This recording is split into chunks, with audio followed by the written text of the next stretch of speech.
Hey guys, what's up? It's Thomas. Today we're back here, PhantomStrider, and we're actually here with one of his cartoon videos. I'm not kidding. This was the hated / failed modern adult cartoons. Basically those shows that you realize, yeah, not that good. I don't know who's gonna make the list, so I haven't seen this yet, so honestly I don't even watch a lot of cartoons nowadays. I also just do YouTube. I know it's sad, but a lot more entertaining.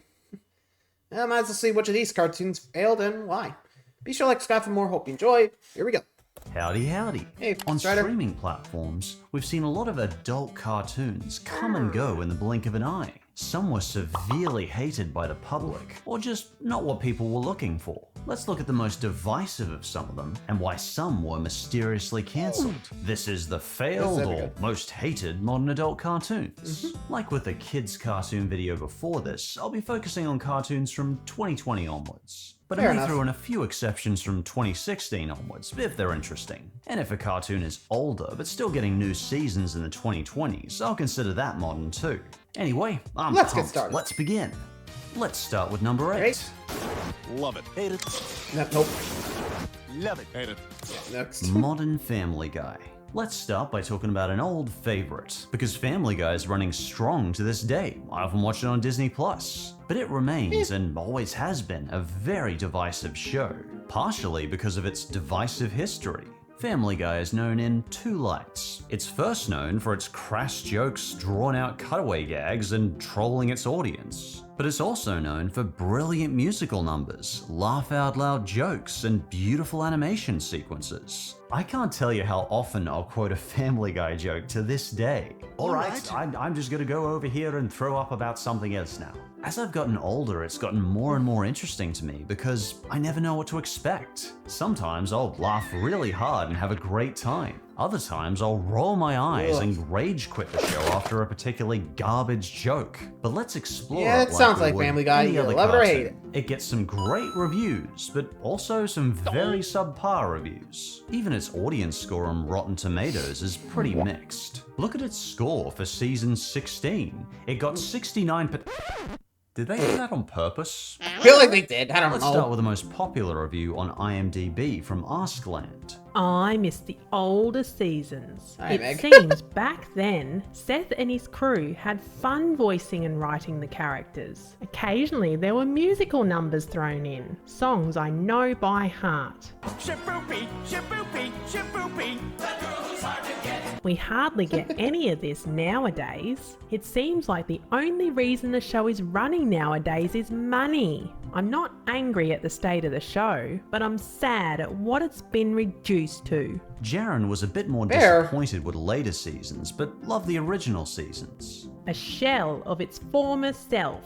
Family Guy used to be the best show on air. I still love watching it, but it's gotten very lazy and all around bad with the writing. This season just seems boring and depressing compared to older seasons, but I give it slack because the show has been running for over 20 years. I definitely That's get a where they're point. coming from, but I do think the show is way better than it was in seasons 5 to 12. Though the original first 4 seasons of Family Guy are classics, it's hard to match that original charm and effort. Though there are still definite improvements. I like Stewie's complex character now way better than I did in early seasons. But in the new streaming Disney Plus era, Family Guy can feel more formulaic. Peter will do something stupid, Lois will get mad, and Peter will give some sappy speech zooming in on his face at the end, resulting in Lois buying it and forgiving him, of course. Till the next episode where he inevitably does something again. stupid again. Rinse and repeat. But most of the insultingly terrible episodes seem to have happened around 2010 to 2014.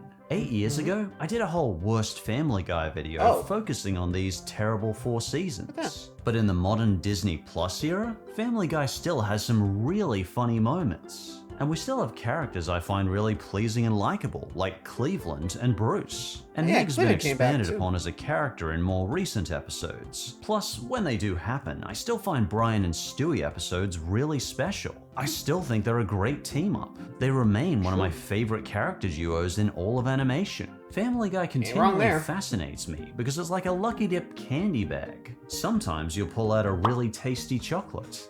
Yay! Other times you'll pull out a gross out candy corn or licorice. Yeah. But lucky dips aren't for everyone. Some people, understandably, want something that's guaranteed to be tasty. But if you want something unpredictable, try a random episode of a Disney Plus newer season and see what surprises or horrors you pull out. You may hate it and rage quit it, or you may love it and laugh out loud. To me, that's part of the fun of Family Guy.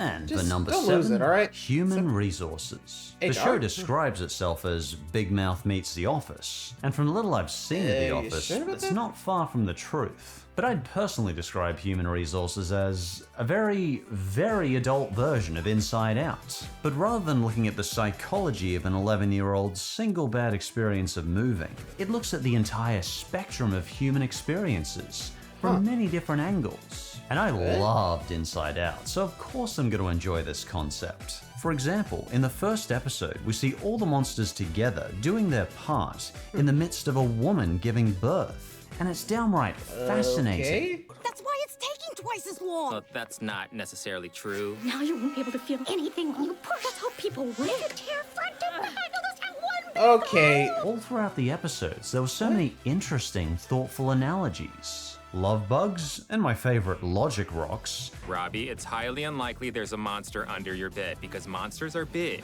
Shame wizards, anxiety mosquitoes, and of course, hormone monsters. As the reviewer We'll and see you later, commenter hormone Invader monster. said, This is the aspect of Big Mouth I loved. The personification of human behaviours and emotion. but it wouldn't be on this list if it wasn't very divisive.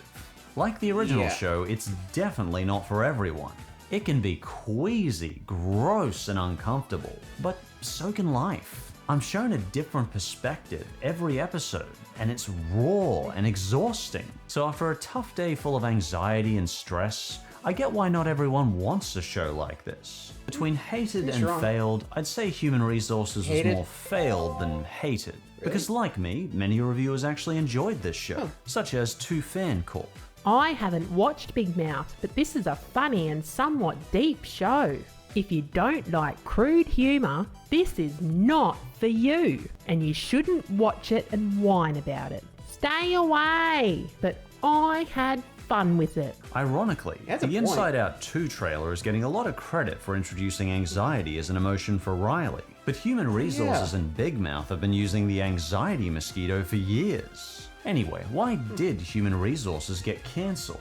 Say what you want about Big Mouth, after 7 seasons, it's certainly no failure. But spin-offs don't always get the numbers of their counterparts. Not every spin-off is going to be a Frasier success. But in this Yeah, case, I think HR was cancelled simply because Netflix changed their animation department. Recently, the head of Netflix's adult animation, Mike Moon, left his position to focus on other projects. If not for him, we wouldn't have gotten shows like BoJack Horseman or Big Mouth. So with Mike going, it was announced HR would be cancelled after 2 seasons, and Big Mouth would finally come to an end after 8 seasons. And honestly, 8 seasons is a damn good run for a cartoon. Yeah, honestly, you can definitely feel that. I mean, I'll be honest, there is a lot you can do with this couple seasons, but I don't know. I think they were just thinking, oh, this is way too like Big Mouth. I think if they I get they were trying to expand like the emotion spectrum, which, well, I mean, it's I would do later on, but well, I don't know. And again, I think they just leaned a little too much into crude humor, and well, you saw that went. Anyway, moving along, number 6. Someone pay. What the? What? Little Demon. Now, I get you probably never heard of this show, but hear me out. There's a very cryptic reason you probably haven't. Really? The show received very positive reviews with 81% on Rotten Tomatoes, but it was mysteriously removed from its streaming services and cancelled What after happened? only premiering for 2 months. I only even months? learnt about the show because a community hell? member on Twitter told me about it, and they mentioned it disappeared while they were trying to watch it. It's a show actually about the Antichrist, and once I finally managed to purchase it, I did enjoy it. But the few YouTube trailers I could find only added to the creepiness. Look at this comment here from one of the videos. They were over the I show looked nowhere to be everywhere for found. this show and it's Sad face. nowhere to be found. Sad face. The only response they received was, good, because unless you want to be possessed by demons, don't watch it. Say what now? Even the Thanks, Charlie. re-uploaded official trailer's top comment was one of those creepy Christian prayer recitals you'll occasionally see in YouTube comments, as though they actually boy. think they're going to ward off some digital evil or convert people to their religion in the comments of YouTube videos. How's that That working makes out sense for you, by now. the way? Who is really looking through YouTube comments going, you know, I just need a little more jeebus in my life? Anyway, it's all Not very really. weird and mysterious. I tried to find the original trailer for Little Demon, but it was removed. And now Really? there's nothing official on YouTube even available about the show. In fact, the most viewed video about Little Demon is, well, one of those cliche Mickey Mouse thumbnails with the photoshopped red eyes talking about how quote-unquote satanic Disney is. Apparently, Disney is satanic because they own the network that aired Little Demons. Okay. Wow. I'll see you in everlasting damnation. But it doesn't matter how stupid negative attention is. If there's a lot of it, it has power. And I think this sort of negative attention is Yeah. why it was removed from all streaming services. They Disney literally apparently brought up the didn't want to be seen Antichrist. as Can't blame 'em. demonic by this religious group. Generally, the concept of challenging or killing the Christian God is a big no-no in Western culture, though you can occasionally find the concept in Japanese culture. And I will do it without false hope. Damn, I love that line. Anyway, it's just unsettling to me how hush-hush Little Demon became so rapidly. The cartoon itself is grim and dark, but it humanizes Beelzebub as a father. And Satan is voiced by Danny DeVito. Why Really? not? It'll be like an anarchistic socialist utopia. There's a real sense of class to Little Demon. The animation is very slick and stylish, and the color scheme is beautiful. And it's a nice surprise to see Danny DeVito still acting and picking up such an unorthodox role. Little Demon mainly focuses around Satan's daughter. She meets her dad and goes on to learn the ropes of being a demon, causing horrifying exorcism situations, that sort of jazz. Honestly, the more I saw how this quality animation was just hushed away, the angrier I became. But I think you get the general gist at this point, so I'll try and walk away with some composure. If you keep doing what your dad's doing, that evil will spread in you, and you'll be a soulless shell of a human and become, honestly, like a successful CEO in all likelihood. Number 5. Honestly, I could feel like that could really Close move enough. on. Like, I remember watching this one, but I was surprised to find it was really. cancelled by HBO Max. Then a month later, it was removed from their service altogether. The show was eventually made available on happened? Netflix, but then in 2023, it was removed from Netflix as well. It is Eh? now streaming nowhere.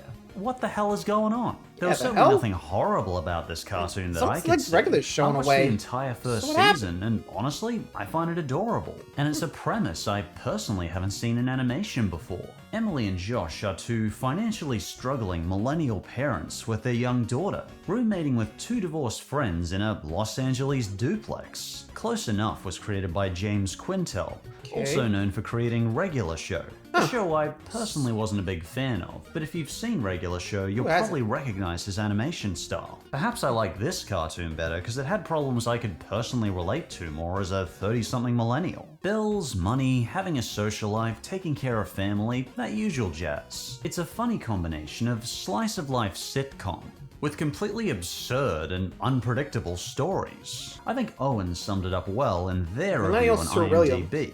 Millennial surrealism.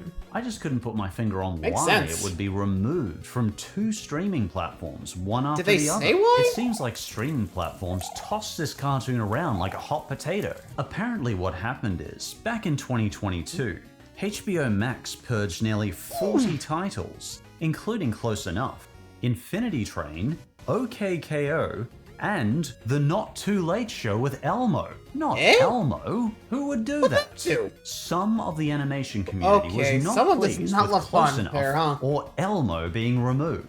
For example, the creator of Infinity Train updated his Twitter to read, The creator of Infinity Train, a show that got pulled from Only be HBO pirated. Max and can now Frog only be reaction pirated. images to its removal. perhaps the most sobering tweet was from the art director of Twig Gone. and Seek. They're all gone. Like, yeah, I can go on a pirate streaming website to watch episodes, but my kids can't. I made this for them. Close Enough was originally given a home after being booted from HBO Max on Netflix, until of course Netflix lost the rights and it was removed from there too. The failure this time wasn't to do with unhappy crowds, it was actually because Netflix didn't own the show. Close Enough is ultimately owned by Warner Brothers and Cartoon Network. So due to some bullcrap licensing issues, hundreds, possibly thousands of hours of hard work of animation will ultimately not be able to be streamed by people. Yep, as of this video's date, Close Enough officially streams nowhere, except on pirate sites. Warner Brothers, what are you doing? bad. I thought you were trying to stop piracy, not encourage it. But if you are really considering keen how to they still keep check pulling it the out, shows, I I'm not purchased surprised. bits of what I originally saw Sheesh. on YouTube Movies. Not all of it, just some of it. Nice work, guys. Your parents probably won't let you watch this show, but have you seen this one? Oh, I certainly know this one. Number four. 4. Big Mouth. There we go. Technically it started in 2017, but it has 7 seasons well into the 2020s. And Netflix this says is it dated? has more than 1 billion hours of accumulated watch time. However, much like its spin-off, it is extremely contentious. I may not be one of those hate people, it. but I know from YouTube there's plenty. Fun fact, I was one of the few YouTube critics at the time the show was released to speak out about a lot of the positive aspects of the show, not just the negative. It was being blasted everywhere, so I tried to get some across some of its good qualities. Big Mouth is so divisive, it's like the entire community split 50-50 between liking it and hating it. That may sound hyperbolic, but by now you've probably watched it and you could probably tell me whether you liked it or you never want to watch an episode again. Personally, I like the first few I'll just stay seasons out. despite some of the cringe. But a lot of that cringe comes from its honesty. Take this review here. I'm so happy I finally found a show that was brutally honest and funny. Finally, we have a show sounds like without South Park, by the way. barriers that is true to the core of my inner fluidity. Inner fluidity. I love how flowery that word right. is. In this context, I think fluidity means the my hormone. inner instability, like the unstable emotions in Inside Out. But I think Harry's review really captures that endless divisiveness of the show. I hate Big Mouth. I don't want to like this show. It's everything I think isn't funny on TV, but it makes me consistently laugh. And yeah, I Okay. get that. A lot of the humor is crass sexual jokes, but there's a deep tenderness and understanding of human vulnerability within that humor. And the exceptional voice cast really make it shine. I still remember how hilarious their table read was when they were raising charity money for Feeding America. I think the reviewer McDuff really captured the show's magic in one sentence. As offensive as South Park, but as tender as the Wonder Years. And it may sound That's like a sacrilege, combo I but could that's why I definitely see in the personally show. prefer a show South Park like with Wonder Big Years. Mouth over South Park. I feel like Big Mouth has so much to say, despite how frequently raw and uncomfortable it is. It's a cartoon I can only watch in small doses, but I learn something new every time I watch it. You probably already know the plot. At first, it's the stories of teenagers going through puberty, but at other times it's stories of mothers going through menopause, or anyone just going through anxiety and depression. It's not just a story of puberty, but all genders' puberty.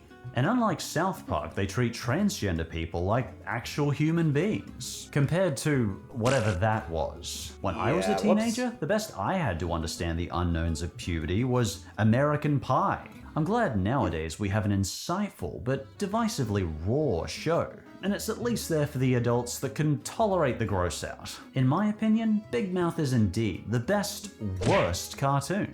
Number 3. It's a describe it. Crossing Swords. Well, their marketing team sucked because that title card just really says it all, doesn't it? A cheap-looking figurine blaring out profanity with a name that is a crude sneer to the senses. It's like, Haha, I said a rude word and you can't stop me. no we can't Crossing Swords, but negative attention and low views can. You're in my worst nightmare. And I wasn't wrong, because the show was cancelled and ended on a cliffhanger. This is definitely among the more divisive cartoons I've seen, with 27% from critics on Rotten Tomatoes, but 85% from the audience. And Really? the critics' consensus really stood out to me. crass and cruel. Crossing swords bleeds its thin premise dry. Or this review from the critic Brad. The quaintness of its adorable wooden set design is defiled by filthy dialogue and visuals. And I agree, the animation style is charming. They make all the characters these wooden peg people, and it's really unique. As CBR said, it has this real quaint arts and crafts quality to it. And I really like the main character, Patrick. Not that Patrick. Another Patrick. There you go. Considerably smarter and kinder. This Patrick is just trying to be a squire that helps people. I'd actually argue Patrick is the best part of this show. But both Patrick and the art style clash with the crude jokes and brutality. It's often got a relentlessly grim tone and just gruesome violence. Like, despite the entire show being made of cute wooden figures, I'd still call this a hard R. Obviously, there's nothing inherently wrong with dark humor or crude comedy. But I think Crossing Swords lack that tenderness a show like Big Mouth or even Drawn Together had to a degree. So the off-color jokes just don't work as well for me. There is some witty dialogue buried in here, but I'm just not going to laugh about a joke about a prostitute being famous for having STDs. So many STD jokes. That's our most famous local hooker, HPV Annie. She spread HPV? Says it's the worst epidemic of stage 4 gonorrhea he's ever seen. Yeah. But despite all these jokes that just don't work, I've still found Patrick such a charming main character. And the visuals are so unique. I love this style. I actually ended up watching the whole first season, but like it or not, the main problem with this show is that nobody watched it. In fact, when I looked up clips of the show on YouTube, even they didn't know what I was watching. The algorithm thought I was watching Robot Chicken. Yeah, these AIs are totally gonna replace us any day now. Maybe someday, but not for a long time. Yeah, honestly, yikes. That, I feel like, that's just something you gotta step away from. Wait, I think they just kept it a little less tame? Or just a little more tame, sorry. I think it could have worked, but, well, you saw that worked. Whoops. Honestly, going back to the little devil one, honestly, I feel like that could be a revival, because, let's be real, well, with Hell of a Boss and Has Been Retell, it could do well in, like, YouTube, you know? Like, think about it. I don't know. Then again, people are gonna hate on them for, you know, being anti-Christian, which is kind of weird considering we got 2 shows on hell, like, talk about hell, and no one's really bringing up the Christian stuff there, which is kind of weird. Don't know why. Anyway, last 2. Brian, this feels weird.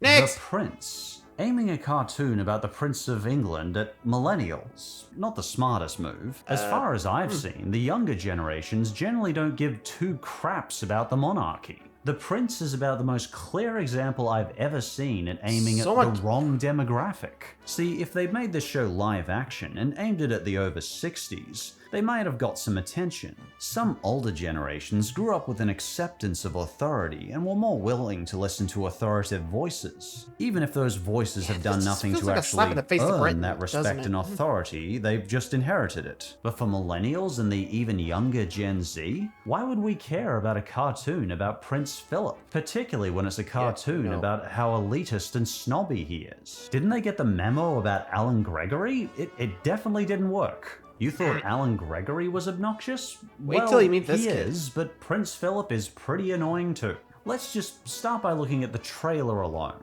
Excuse me, do you have any tea that doesn't taste like piss? Wow, that wasn't funny That's at a all. slap in the I face. guess it's meant to be funny because he's an incredibly sheltered and privileged part of the 1% that barely anyone watching can actually relate to. After a massive global plague, recession threats, a housing crisis, and a recent rise in homelessness, this crap gets harder to laugh at every year. Fortunately, HBO Max quickly realized the terrible mistake they'd made and cancelled The Prince after 1 season. Plus, the series ran into problems even in production, as Prince Philip had passed away before the series was even released. So the show received a respectful delay, and props for that. Anyway, we'll keep this quick, as even straight-faced Wikipedia admits this show received an overwhelmingly negative reception. And I think Bojo's review summed this trash up pretty well. Mirthless shots. garbage and cheap shots, a boring ego project, a tired, classless, and totally unnecessary attempt at cashing in on passe tabloid pop culture. I don't like it. Yeah, I don't either, Bojo. And we Yeah, have a me few neither. to choose I'm from like, here. nope. So before number one, here's a few quick honourable and dishonourable Yes. mentions. The Clone High reboot. Wait, how is this even This an got a adult reboot? cartoon? It's labelled TV-14, so it's at least not for kids. But it's not specifically for adults, so I left it as an fair, I honourable did mention. not watch because a fair few community Clone members High. on Twitter really wanted me to talk about it. So I never saw the original Clone High, but even the trailer of the reboot is unpleasant to me. Was the original this raunchy and awful? I noticed some YouTube reviewers calling it pandering, and I certainly get that impression too. I feel like there is a lot of potential in this premise, cloning famous figures in history and bringing them into the present day. But I'm mostly just seeing a lot of cheap, smutty jokes. Again, nothing wrong with smut, but if that's all you're showing, it's just kind of boring. You know how to make romance less attractive? You show a bunch of cheap computer animated characters jumping each other's bones. According to fans, the original wasn't this stupid and pandering. I can certainly understand why the fans of the original show were so mad about this reboot. Ooh-wee, I'd be keeping that to yourself, Chief. This Yeah. one definitely should go off for your resume. Magical Girl Friendship Squad. This innocent little cartoon was wiped off the face of the earth. When I searched What up happened? this cartoon on YouTube, I couldn't even find an official trailer. All I could find in my search what happened to results the Magical were Girls? worst cartoon ever reviews. Turns out the two main characters are Alex and Daisy, two millennials who just lost their jobs and I'm sorry, this animation style is just not working for me. As Hauntlich pointed out, what is going on with these walk cycles? The whole thing feels just- choppy and just out of place. After 2 episodes, the main problem I personally had was, these characters' dialogue makes me feel like I'm watching an awkward friend doing stand-up for the first time, and bombing terribly. I want to encourage them, but I also never want my friend to relive this humiliating bombing experience again. Move on. I just know that right job is out for them somewhere. It's just not comedy. According to interviews, the show's creator wanted to explore meaningful and deep topics surrounding womanhood, which I'd love to see too. I think, particularly in adult animation, we need more ladies as main characters. I mean, I love My Legend of Korra, and She-Ra's got lots of fans. But how about some shows specifically for adults? Anyway, I'll stop complaining. Yeah, Paradise PD. Alright, now this is most definitely an adult cartoon, and it is most definitely hated by many viewers. Though as I mentioned in a previous video, I've got a soft spot for this. I laughed hard at some of these jokes. Yes, there's one ridiculously off-color joke at the start, and it almost destroys the show from the get-go, but aside from some of these jokes, I actually enjoyed these wildly over-the-top characters. Again, some of the humor gets a bit too crude, but overall, I liked Paradise PD. And of course, that quick dishonorable mention goes to Velma. I skipped this one because not only has everyone on everyone's YouTube just already like- said how much they hate the show, but I discussed it before in most hated modern cartoons. And honestly, even though I Yeah. agree it's Less a said about this, terrible the cartoon, better. I just get sad at the sheer social energy that has gone into hating this show, and some of the people behind it, deserved or not. I just don't think it's a good look for our community, you know? So we'll leave this this one is early, definitely a move slap on in to the face number of one. Scooby-Doo there. And last and least, number 1. Here we go. Bordertown. Oh dear. Bordertown is... Okay, I think that's enough for the calendar. Well, it's Darn, I tried to call Amy, but it was busy. it's You want to poke it? What? No. Fine, more poking for me. it's something. Yeah, Bordertown sure didn't bad. get far. It managed 13 episodes before getting cancelled. This is 13. another case where we have a super divisive show, mostly on the hated side. It's everyone versus a small minority of viewers. Critics mostly hated it, but there was a small pocket of viewers that did like it. An emphasis on small. For example, Bordertown's Reddit has 188 members. For a multi-million-dollar cartoon's Reddit, that's not a lot of members. Its tomato meter was a pretty pathetic 39%, but its audience score was a much more impressive 84%. Though mind you, some of its audience reviews sounded oddly on the fence. I mean, just Gotta listen to watch. this review. It's a shame this is so stereotypical and offensive. It was a very funny show with a lot of great humour in it. I just got a promotion. So it's predictable and offensive, but also really funny?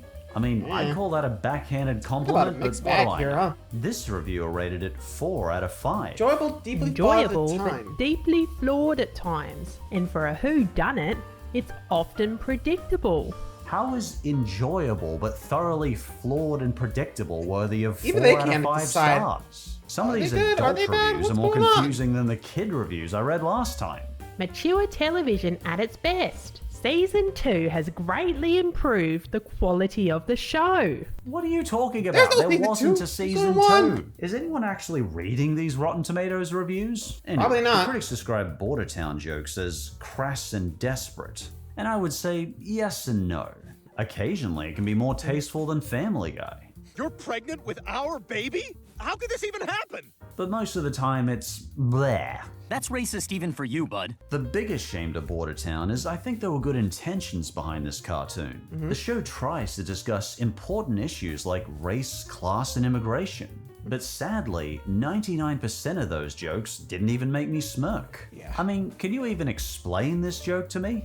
Oh, oh, quicksand! What the? Quicksand is so dumb. I mean, I guess it was kind of an animation-based joke, but I don't know. Yeah, Bud even I'm is not the sure main what happened character. there. He's a dad who works at the Border Patrol in Mexifornia. He's like Peter Griffin, but racist and horrible. There is nothing worse than a Mexican with glasses. And that gets us to one of the main complaints with critics. People complain the characters were underdeveloped and just extreme stereotypes. And kinda yeah, feel like sadly they are. I'd agree. Probably my favorite part of the show is Becky and JC. Becky! Ah, JC!